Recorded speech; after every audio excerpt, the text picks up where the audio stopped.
এমন কোনো কাজ করা উচিত হবে না যার ফলে পালিয়ে যাওয়া স্বৈরাচার পুনর্বাসিত হওয়ার সুযোগ পায়, এমনটি মন্তব্য করেছেন বিএনপির ভারপ্রাপ্ত চেয়ারম্যান জনাব তারেক রহমান।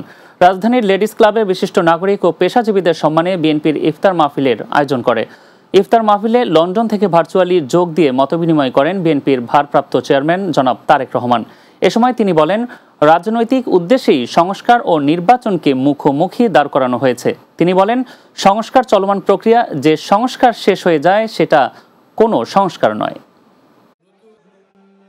আমি অন্তর্বর্তীকালীন সরকারের দৃষ্টি আকর্ষণ করে আবারও বলতে চাই, সরকারের এমন কোনো পদক্ষেপ নেওয়া উচিত হবে না যাতে রাষ্ট্র এবং রাজনীতিতে পলাতক স্বৈরাচারের দোসররা পুনর্বাসিত হওয়ার সুযোগ পায়।